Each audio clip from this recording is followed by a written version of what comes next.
speaker in TEDxMICA.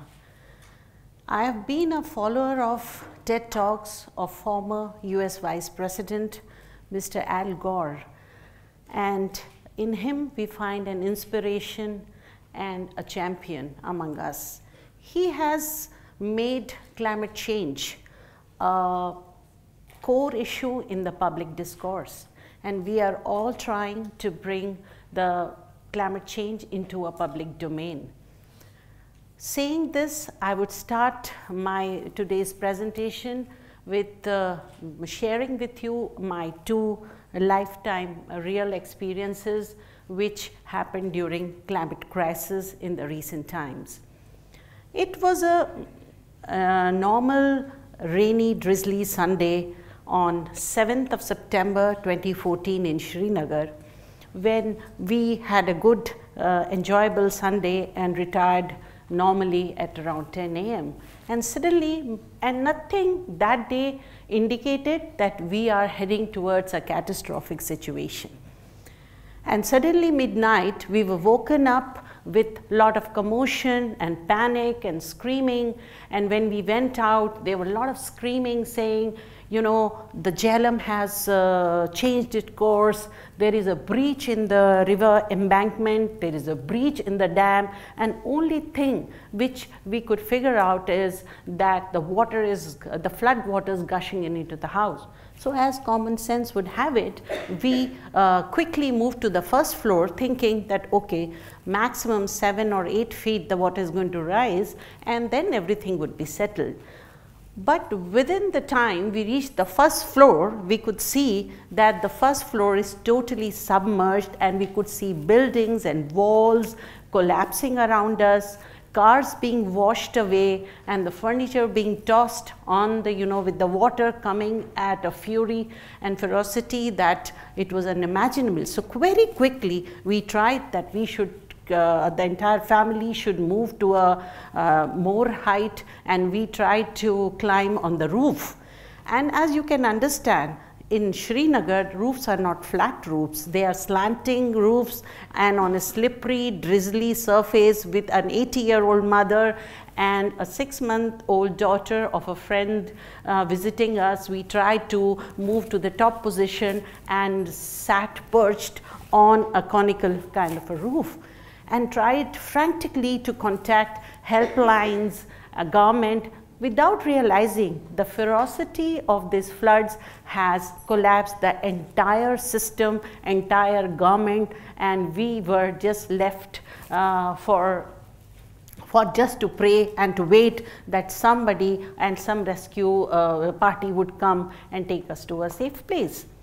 Eventually, after harrowing and agonizing 10 hours, some with the help of paramilitary forces and local friends, we were moved to a safer place, and we survived. That is, and it's a miracle we survived, and the older people and the young children and the neighborhood, I could say we survived. There was no casualty in our home. Now, there is no scientific study or any kind of, as you can, research done on that day why these kind of flash floods happen, but it was a clear manifestation of climate change which the global and local factors contributed to.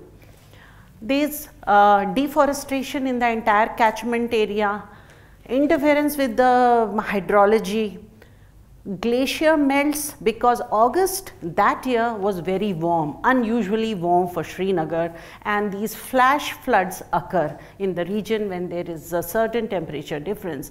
And on more important to that is reckless construction, urban construction on the natural course of river, which just at the time of flash floods, no repairs are done to the embankment and the entire city is underwater. So thinking about, I mean, this episode went and the family went into trauma, and gradually we were coming out of it. A second incident happened, which was Chennai. Chennai, December 15th, you must be remembering, after torrential rains of 3 or 4 days, entire city was underwater. There was no electricity, no water, roads, airports, buses, everything was shut down. And city, even the telecommunication, there was no contact with anybody. And unfortunately, the same day when the city was cut and the airport came into the runway, the water entered the airport, my daughter and her husband with their family were going to board Bangalore flight. And immediately it was announced that airport is shut down and the water has flooded the runway. No, and they had to go through again a 48 hours wait in the airport, at least 100 people there waiting to board flights. There was nothing, no early warning, nothing. And at that point of time, obviously the families which are around and who know that what's happening, we try to contact National Disaster Management Agency, and one of my friends is there, and I was trying to gather some help or rescue or some contact whether these people can be bought and, you know, salvaged to a certain safe place.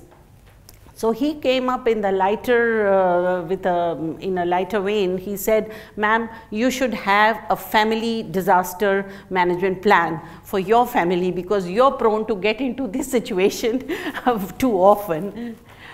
So keeping the lighter side away, these kinds of incidences we hear every time. When you open a newspaper, you see floods and droughts and conditions, and you think it happens to others.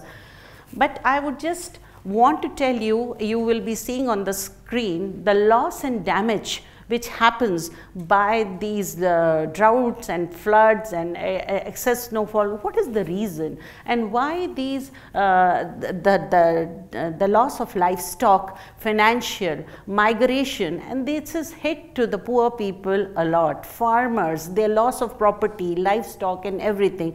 So my question here is, the millions and crores of rupees are wasted and being devastated during these incidents. They are not disasters alone. A lot of them are climate related incidents, which we call it by the changing of climate patterns. And what is exactly India's challenge? India's challenge is that our coastal line is more than 7,000 kilometers. We have Himalayas with the vast glaciers, about 70 million hectares, incidentally houses most of our mineral resources. India also has a unique climate system which is dominated by monsoons. So the shifting of monsoons and shifting of the climate really impacts our agriculture, our water resources, our rivers, and lot of economic activity which our rural India is related to. The global models fail to stimulate these final regional features, including the changes into climate arising over the sub-seasonal, because of the large area as Himalayan region, Northeast, Western Ghats and the coastal region. A typical model is, which Headley Center of Climate Change UK is normally stimulating, that is 50 into 50 kilometers.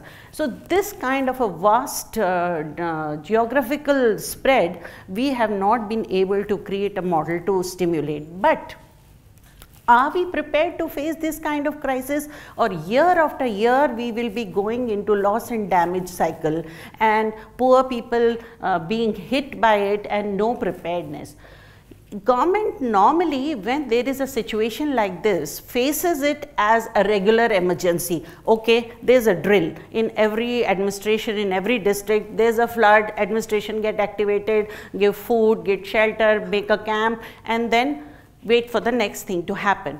early warning systems. There are nowhere where the early warning systems are. There are no highly sensitive meteorological stations everywhere. There is nothing the poor farmer or a villager or the communities living around the river know that what can happen, what would be the something which can save them, which can warn them. And early warning systems for the rivers, for the flash floods coming from Nepal. Koshi River known as sorrow of Bihar. Every year the Bihar is submerged by Koshi River, and it is because Indo-Nepal cannot talk. India and Nepal cannot talk, and you know, the flash floods are submerging our villages. So there are so many things which are sometimes regional, sometimes local and global, which are impacting our lives. So my question here would be, are we doing enough? We means, is government doing enough? So first let me talk about the government. Government has its own elements and legislations and rules in place.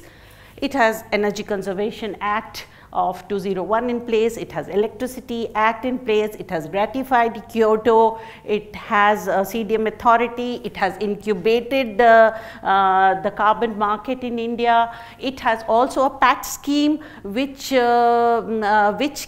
which you can sell energy efficiency certificates domestically.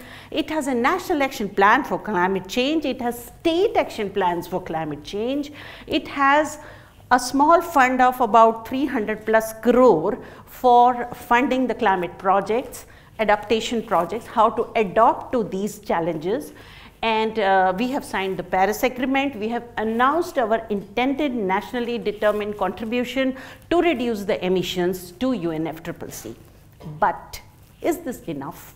Is this enough? Because government alone cannot help and cannot bring us out of this situation. So where is the gap? My entire professional life has been working in this space. I feel the gap which is here, in which what more can be done, is the role of private sector. Role of private sector has never been discussed in a way it should be. With India's growth, and with the role of private sector increasing and our growth story becoming more private sector, going through the enhancement of private sector, we are going Make in India, we are going increasing our manufacturing sector. So the emissions are going to rise, that's for sure. But what has private sector been doing? Private sector's contribution to this challenge has been very little. I have had discussions with a lot of corporates having huge funds on the corporate social responsibility sector, but they try to spend those in small projects, in some projects which are in line with their product line. They would try to label their product green and do some showcasing, which we say pilot projects. But the gap, which is the state action plan of climate change, which every state has, and it has identified projects, government doesn't know how to fill in that gap, because every state will not allocate budget for the climate change project, because every state has different priorities. It has to look for health, education, women empowerment. So environment and climate change comes in the bottom of the list. Similarly, when they look for funding, they don't find funding, and when the private sector wants to link with the government, they don't know where to go. So there is a requirement where the government and private sector come together, join hands, and try to fund projects and contribute to the climate change projects and finance them, because climate financing is one area which is very much required to move ahead in this space and meet the challenge. Now what can you do? You are students and people working in private sector, strategic communicators, marketing experts. I think we need people like you. When you move into private sector, you have to become people our ambassadors and champions who can bring these two government and private sector together. You have to talk to the industry leaders. You have to work in your own space where a green or a climate friendly initiative can be taken. What changes you can bring in your work life, in your space where you are doing, be it your home, where you can be more energy efficient, where your company can be more energy efficient. If you're putting up an industry or you're leading that industry, then, or you're a manager of a new utility, you have to see what can be done. If it is a factory which has been put say 50 years back, you have to see how the emissions can be reduced, how end of the pipe solutions and new technology can. You are scientists, and the scientists have to now, India cannot remain without technology. We cannot be technology dependent on the Western world. We have to develop appropriate technology for our country. And where does it come? Research and development. Big companies have R&D. Big R&D in their own promoting their own products. Why can't they do research and development and bring in better technology which the farmers can use, which a better product can be used, can be bought in, which would be drought resistant, for instance, in farming, some good technology for water, and some good technology for the manufacturing, climate change mitigation. Be energy efficient. So that's another area. Use of renewable energy. I would always say that you should use renewable energy, use solar appliances as and when required, and if you can, for heating and lighting system, promote waste to energy. I was really heartened to come and see in this campus the carbon footprint is very low, and try to make your life a very low in carbon footprint, maybe your business life, your work life, your own life, low in carbon footprint. Now, government is coming with another big scheme, National Solar Mission, and it is aiming to produce 20,000 megawatts till 2020. Now, there would be a time, I don't know, it's not a government direction or any scheme which I am telling you, but I guess after some time when these megawatts are generated, there would be an option which government will be giving you, that if you want a green power, you have to pay more, and if you want a conventional power, the tariffs would be different. So I would request you, when this question or when this option comes to you, press the green button. That would be something, a takeaway, that when there is an option, maybe it's more expensive, I don't know, maybe it's more expensive, but press the green button, it will go a long way. And similarly, younger generation like SUVs and big cars, try to buy a small fuel efficient car. Maybe you are not your neighbor's envy, but it would be owner's pride, moving in a small fuel efficient car. So, and I would talk about like creating awareness in whichever space. If you are talking to industry leaders, if you are talking to policy makers, urge them to bring in effective lawmakers. Maybe you interact with lawmakers. You will be in your space talking to a lot of lawmakers who would, where you are putting up your new industry or leading your clients there. So there would be something where you can help bring in the effective climate change measures and leading to a sustainable development. Now, the last thing is that you should get involved. Involvement in the sense we should understand we have not inherited this earth from our ancestors. We have borrowed it from our children and grandchildren. So it is our dharma, it is our duty to protect and conserve the planet Earth. ये धरती माँ पे हमारा मात्र ऋण है जिसे हमें चुकाना है इस जीवन काल में. कब, कैसे और कहाँ, इस पे आप विचार कीजिए. धन्यवाद.